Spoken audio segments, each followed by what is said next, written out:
ದೇಶದ 7,000ಕ್ಕೂ ಅಧಿಕ ಸ್ಥಳಗಳಲ್ಲಿ ಇಂದು ಹಮ್ಮಿಕೊಳ್ಳಲಾಗಿದ್ದ 31ನೇ ಆವೃತ್ತಿಯ fit India Sundays on cycle ಜಾಥಾ ಅಂಗವಾಗಿ ಗುಜರಾತ್ನ ಗಾಂಧಿನಗರದಲ್ಲಿ ನಡೆದ ಕಾರ್ಯಕ್ರಮದಲ್ಲಿ ಕೇಂದ್ರ ಯುವಜನ ವ್ಯವಹಾರಗಳು ಮತ್ತು ಕ್ರೀಡಾ ಸಚಿವ ಡಾಕ್ಟರ್ ಮನ್ಸುಖ್ ಮಾಂಡವಿಯಾ ಪಾಲ್ಗೊಂಡರು.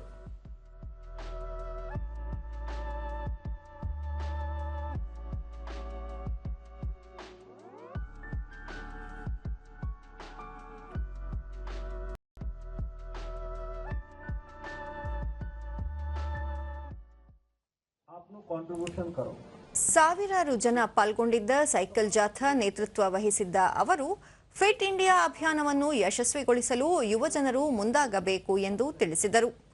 ಪ್ರಧಾನಿ ನರೇಂದ್ರ ಮೋದಿ ಅವರು ಚಾಲನೆ ನೀಡಿರುವ ಫಿಟ್ ಇಂಡಿಯಾ ಅಭಿಯಾನ ದೇಶಾದ್ಯಂತ ನಡೆಯುತ್ತಿದೆ. ಸೈಕಲ್ ಚಾಲನೆ ಪರಿಸರ ಮಾಲಿನ್ಯಕ್ಕೆ ಉತ್ತಮ ಪರಿಹಾರವಾಗಿದ್ದು ದೈಹಿಕ ಆರೋಗ್ಯಕ್ಕೂ ಅತ್ಯುತ್ತಮವಾಗಿದೆ ಎಂದು ತಿಳಿಸಿದರು. साइकिलिंग ने आपने फैशन बना दी.